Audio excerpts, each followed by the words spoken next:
Hi guys, എൻ്റെ insta feed മൊത്തം ഇപ്പോൾ CGM മെത്തേഡാണ്. CGM മീൻസ് കേളി ഗേൾ മെത്തേഡ്. എൻ്റെ മുടി നിങ്ങൾക്ക് കണ്ടാലേ അറിയാം, it's too much frizzy and ഭയങ്കര മാനേജബിളും അല്ല.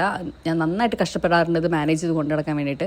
And I boat this comb. ഇതൊരു സ്റ്റൈൽ ചെയ്യണ കോമ്പാണ്. ഞാനിത് കുറേ കേളി ഗേൾസിൻ്റെ അടുത്ത് കണ്ടിട്ടാണ് ഞാനിത് മേടിച്ചത്. അപ്പോൾ ഞാൻ തോട്ട് നമുക്കിന്ന് ഇത് വെച്ചിട്ടൊന്ന് സ്റ്റൈൽ ചെയ്ത് നോക്കാം. ആൻഡ് അതിന് വേണ്ടിയിട്ട് ഞാൻ എൻ്റെ മുടി നന്നായിട്ട് വാഷ് ചെയ്തു with lots of shampoo, conditioner, curling cream, പിന്നെ ജെല്ലും എല്ലാം യൂസ് ചെയ്തിട്ട് നന്നായിട്ട് മുടി വാഷ് ചെയ്തു. ആൻഡ് ഇത് സ്റ്റൈൽ ചെയ്യുന്ന സമയത്ത് നിങ്ങളുടെ ഹെയർ ലൈക്ക് നല്ല വെറ്റായിരിക്കണം, നന്നായിട്ട് വെള്ളം ഒലിക്കുന്ന ടൈപ്പ് അത്രയും വെറ്റായിരിക്കണം.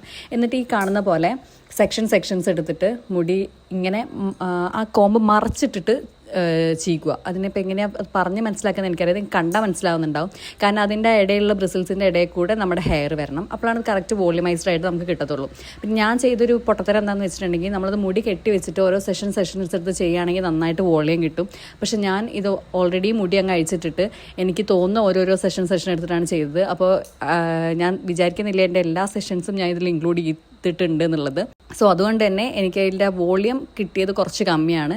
പക്ഷേ അതർവൈസ് നന്നായിട്ട് സ്റ്റൈൽ ചെയ്യാൻ പറ്റി. ആൻഡ് അതിന് ശേഷം അതങ്ങനെ ചെയ്യുന്നതിന് ശേഷം ഞാൻ നന്നായിട്ട് സ്ക്രഞ്ച് ചെയ്ത് കൊടുത്തു ഹെയർ മൊത്തത്തിൽ. ആൻഡ് പിന്നെ അപ്പം തന്നെ കുറച്ച് നേരം അങ്ങനെ സ്ക്രഞ്ച് ചെയ്ത് കഴിഞ്ഞ ശേഷം പിന്നെ എയർ ഡ്രൈ ചെയ്യാൻ വേണ്ടി വിടാം. അപ്പോൾ പിന്നെ ഇങ്ങനെ ഇരിക്കും നമ്മുടെ ഒരു ഓവറോൾ ലുക്ക്. അതിന് ശേഷം ഞാനൊന്ന് വോട്ടൊക്കെ ചെയ്ത് വന്നതിന് ശേഷം എൻ്റെ ഹെയറിൻ്റെ ലുക്ക് ഇതാണ്. എനിക്ക് ഭയങ്കരമായിട്ട് ഇഷ്ടപ്പെട്ടു. നല്ല ബൗൺസ് ചെയ്ത് നിൽക്കുന്നുണ്ടായിരുന്നു. ആൻഡ് ഓഫ് കോഴ്സ് കുറച്ചൊക്കെ വോളിയം കമ്മിയുണ്ട്. പക്ഷേ ഞാൻ സ്റ്റൈൽ ചെയ്തതിൻ്റെ പ്രശ്നമാണ്. Because this is the first time I'm styling in this way and this is much better than all the chemical treatments. അപ്പോൾ എല്ലാ കേളീസും ഇതൊന്ന് ട്രൈ ചെയ്ത് നോക്കുക. Okay, by.